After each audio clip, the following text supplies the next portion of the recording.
NEET UG का 21 जून को re examination की डेट घोषणा की है। 2026 एक और साल, एक और प्रॉमिस और शायद एक और कंट्रोवर्सी। नीट इंडिया का specially most trusted medical entrance exam, एक ऐसा एग्जाम जिसके लिए स्टूडेंट्स सिर्फ पढ़ाई नहीं करते, वो अपनी टीनेज सैक्रिफाइस कर देते हैं। लाखों of students, sleepless nights, mental pressure, family expectations, Kota के टाइनी रूम्स, 12-12 घंटे की क्लासेस। और ये सब इसलिए क्योंकि उन्हें बोला गया था हार्ड वर्क मैटर्स। लेकिन इस बार स्टूडेंट्स ने सिर्फ एग्जाम को क्वेश्चन नहीं किया, पूरा सिस्टम क्वेश्चन कर दिया। Paper leak allegations, rank inflation, grace marks controversy, suspicious result patterns, और फिर इंटरनेट फट गया। Welcome to digital doodles. सब कुछ तब स्टार्ट हुआ जब स्टूडेंट्स ने रिजल्ट्स को क्लोजली ऑब्जर्व करना शुरू किया। अनएक्सपेक्टेड टॉपर्स, सेम सेंटर्स से suspicious scores, impossible rank jumps, और social media suddenly investigation room बन गया। Telegram screenshots, WhatsApp forwards, leak allegations, हर जगह एक ही क्वेश्चन: क्या एग्जाम जेन्युइनली फेयर था? और ऑनेस्टली, अगर सिस्टम ट्रांसपेरेंट है तो इतने सवाल क्यों? अगर सब सिक्योर था तो इंटरनेट आंसर्स डिस्कस क्यों कर रहा था? अगर मेरिट मैटर करता है तो स्टूडेंट्स को मैनिपुलेटेड फील क्यों हुआ? क्योंकि यहां सिर्फ मार्क्स की बात नहीं थी, यहां करियर्स स्टेक पर थे। एक मिडिल क्लास स्टूडेंट के लिए नीट सिर्फ एग्जाम नहीं होता, वो फैमिली का ड्रीम होता है। पेरेंट्स अपनी सेविंग्स लगा देते हैं, स्टूडेंट्स अपनी हेल्थ डिस्ट्रॉय कर देते हैं, और अगर सिस्टम कॉम्प्रोमाइज्ड फील हो तो ट्रस्ट कोलैप्स होना ऑब्वियस है। कोटा, इंडिया का coaching capital, thousands of students, tiny hostel rooms, pressure, competition, burnout. हर साल स्टूडेंट्स को बोला जाता है बस मेहनत करो, लेकिन कोई ये नहीं बताता कि सिस्टम इमोशनली कितना ब्रूटल है। टीनेज खत्म हो जाती है, सोशल लाइफ डिसअपीयर हो जाती है, मेंटल पीस डिस्ट्रॉय हो जाती है, और फिर एक दिन सडनली इंटरनेट पर लीक एलिगेशंस ट्रेंड करने लगते हैं। इमेजिन करो, एक स्टूडेंट जो 2 साल ऑनेस्टली ग्राइंड करता है और उससे फील हो कि शायद गेम ऑलरेडी रिग्ड था।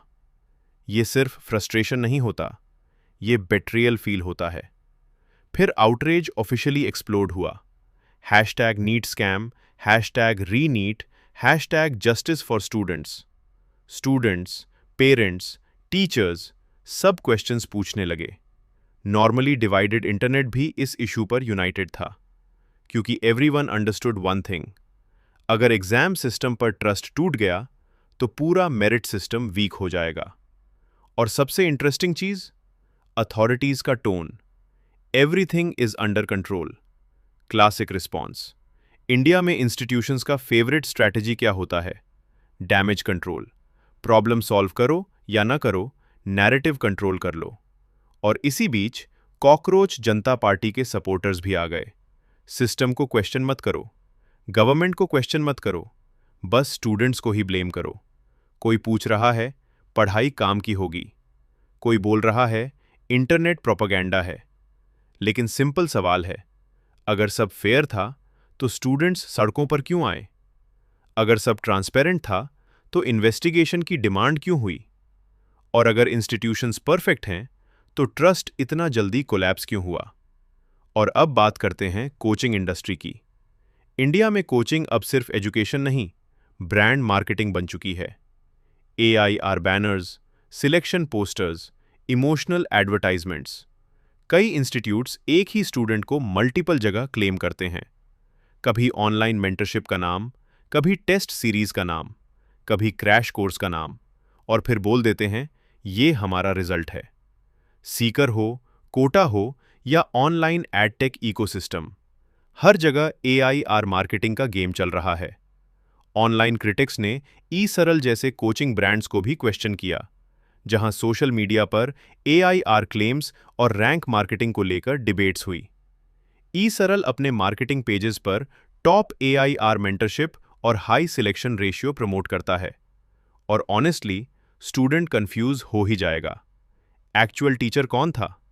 एक्चुअल कोचिंग कौन सी थी? या सिर्फ नाम अटैच करके मार्केटिंग हो रही है? आज कोचिंग इंस्टीट्यूट्स रिजल्ट से ज्यादा रिजल्ट का थंबनेल बेच रहे हैं।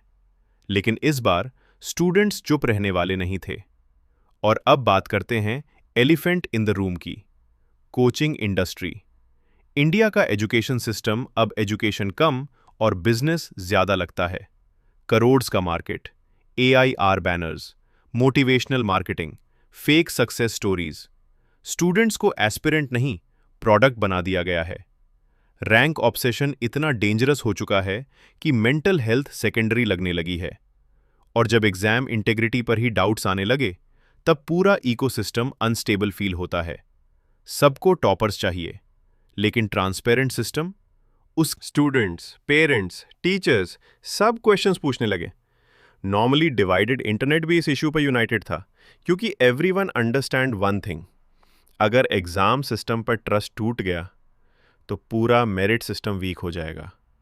और सबसे इंटरेस्टिंग चीज, अथॉरिटीज का tone, everything is under control.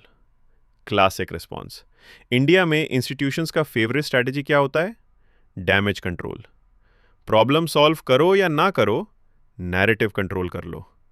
और इसी बीच कॉकरोच जनता पार्टी के सपोर्टर्स भी आ गए। सिस्टम को क्वेश्चन मत करो, गवर्नमेंट को क्वेश्चन मत करो, बस स्टूडेंट्स को ही ब्लेम करो। कोई पूछ रहा है पढ़ाई कम की होगी, कोई बोल रहा है इंटरनेट प्रोपेगेंडा है। लेकिन सिंपल सवाल है, अगर सब फेयर था तो स्टूडेंट सड़कों पर क्यों आए? अगर सब ट्रांसपेरेंट था तो इन्वेस्टिगेशन की डिमांड क्यों हुई? और अगर इंस्टीट्यूशंस परफेक्ट हैं तो ट्रस्ट इतना जल्दी कोलैप्स क्यों हुआ? और अब बात करते हैं कोचिंग इंडस्ट्री की। इंडिया में कोचिंग अब सिर्फ एजुकेशन नहीं, ब्रांड मार्केटिंग बन चुकी है। AIR banners, selection posters, emotional advertisements. कई इंस्टीट्यूट्स एक ही स्टूडेंट को मल्टीपल जगह क्लेम करते हैं। कभी ऑनलाइन मेंटरशिप का नाम, कभी टेस्ट सीरीज का नाम, कभी क्रैश कोर्स का नाम, और फिर बोल देते हैं ये हमारा रिजल्ट है। सीकर हो, कोटा हो या ऑनलाइन एडटेक इकोसिस्टम, हर जगह AIR मार्केटिंग का गेम चल रहा है। ऑनलाइन क्रिटिक्स ने ई सरल, PW, LN, आकाश जैसे कोचिंग ब्रांड्स को भी क्वेश्चन किया, जहां सोशल मीडिया पर AIR क्लेम्स और रैंक मार्केटिंग को लेकर डिबेट्स हुई। ई सरल अपने मार्केटिंग पेजेस पर टॉप AIR मेंटरशिप और हाई सिलेक्शन रेशियो प्रमोट करता है, जो कि मोस्टली फेक होते हैं, पैसों से खरीदी रैंक। और ऑनेस्टली स्टूडेंट कंफ्यूज हो ही जाएगा। एक्चुअल टीचर कौन था? एक्चुअल कोचिंग कौन सी थी? या सिर्फ नाम अटैच करके मार्केटिंग हो रही है? आज कोचिंग इंस्टीट्यूट्स रिजल्ट से ज़्यादा रिजल्ट का थंबनेल बेच रहे हैं। लेकिन इस बार स्टूडेंट्स चुप रहने वाले नहीं थे। और अब बात करते हैं एलिफेंट इन द रूम की, कोचिंग इंडस्ट्री। इंडिया का एजुकेशन सिस्टम अब एजुकेशन कम और बिजनेस ज़्यादा लगता है। करोड्स का market, AIR banners, motivational marketing, fake success stories. Students को एस्पिरेंट नहीं, प्रोडक्ट बना दिया गया है। रैंक ऑब्सेशन इतना डेंजरस हो चुका है कि मेंटल हेल्थ सेकेंडरी लगने लगी है। और जब एग्जाम इंटेग्रिटी पर ही डाउट्स आने लगे, तब पूरा इकोसिस्टम अनस्टेबल फील होता है। सबको टॉपर्स चाहिए, लेकिन ट्रांसपेरेंट सिस्टम, उसके लिए अर्जेंसी कम दिखती है। इस कंट्रोवर्सी का सबसे डेंजरस इंपैक्ट क्या है? Trust damage. और वंस ट्रस्ट डैमेज हो जाए, रिकवरी डिफिकल्ट होती है। स्टूडेंट्स इंस्टीट्यूशंस पर डाउट करने लगते हैं, पेरेंट्स एंग्रियस हो जाते हैं, फ्यूचर अनसर्टन फील होता है। और honestly young generation already pressure में सर्वाइव कर रही है। कंपटीशन इनसेन है, सीट्स लिमिटेड है, एक्सपेक्टेशंस अनरियलिस्टिक हैं, और ऊपर से स्कैम एलिगेशंस। फिर अडल्ट्स बोलते हैं आजकल के बच्चे वीक हैं। वीक या सिस्टम अनबेरेबल हो गया है। फिर पॉलिटिक्स एंटर करती है, government statements, opposition outreach, TV debates, hashtags, noise. लेकिन स्टूडेंट्स को सॉल्यूशंस कम मिले, ड्रामा ज़्यादा मिला। एजुकेशन रिफॉर्म के स्पीचेस सब देते हैं, लेकिन ट्रांसपेरेंसी इंप्लीमेंट करने की बात आती है तो साइलेंस आ जाता है, क्योंकि ट्रांसपेरेंसी अनकंफर्टेबल होती है और अकाउंटेबिलिटी और भी डेंजरस। तो क्वेश्चन सिंपल है, क्या India genuinely merit based system चाहता है या बस मार्क्स का इल्यूजन मेंटेन करना चाहता है? स्टूडेंट्स रोबोट्स नहीं होते, वो ह्यूमंस हैं, ड्रीम्स हैं, फियर है, फैमिलीज हैं, और जब उनके फ्यूचर के साथ गैम्बल होता है तो आउटरेज जस्टिफाइड होता है। अगर रिफॉर्म्स नहीं आए तो ट्रस्ट और कोलैप्स होगा, और जब ट्रस्ट कोलैप्स होता है सिस्टम इवेंचुअली फेल करता है। इमेजिन करो एक स्टूडेंट को जो सुबह 5 बजे उठता है, दिन भर पढ़ाई करता है, सोशल मीडिया डिलीट कर देता है, फ्रेंड से डिस्टेंस बना लेता है, सिर्फ एक गोल के लिए, डॉक्टर बनना, और फिर सडनली उससे फील हो कि ऑनेस्टी इनफ ही नहीं थी। ये फीलिंग डेंजरस होती है, क्योंकि जब हार्डवर्किंग स्टूडेंट्स होपलेस फील करने लगते हैं तब सोसाइटी का कॉन्फिडेंस वीक होने लगता है। A nation survives on trust, और एजुकेशन सिस्टम उस ट्रस्ट का फाउंडेशन होता है। नीट कंट्रोवर्सी सिर्फ एक स्कैंडल नहीं थी, ये वार्निंग थी। वार्निंग कि इंडिया का एजुकेशन सिस्टम प्रेशर कुकर बन चुका है, और अगर ट्रांसपेरेंसी फेल हुई तो मेरिट का पूरा आइडिया कोलैप्स हो जाएगा। स्टूडेंट्स को सिर्फ मोटिवेशन स्पीचेस नहीं चाहिए, उन्हें फेयर सिस्टम चाहिए, अकाउंटेबिलिटी चाहिए, ट्रांसपेरेंसी चाहिए, ट्रस्ट चाहिए, क्योंकि एक एग्जाम सिर्फ मार्क्स डिसाइड नहीं करता, वो कॉन्फिडेंस डिसाइड करता है, फ्यूचर डिसाइड करता है, लाइफ डायरेक्शन डिसाइड करता है। ये था डिजिटल डूडल्स। और एक सवाल, क्या आप चाहते हो कि नेक्स्ट वीडियो में हम डिटेल में एक्सपोज करें कॉकरोच जनता पार्टी को? कमेंट सेक्शन में बताओ। अगर आपको लगता है कि एजुकेशन सिस्टम में रियल रिफॉर्म जरूरी है तो वीडियो शेयर करो, कमेंट करो और सब्सक्राइब करो, क्योंकि अनकंफर्टेबल क्वेश्चंस पूछना ही रियल डेमोक्रेसी है।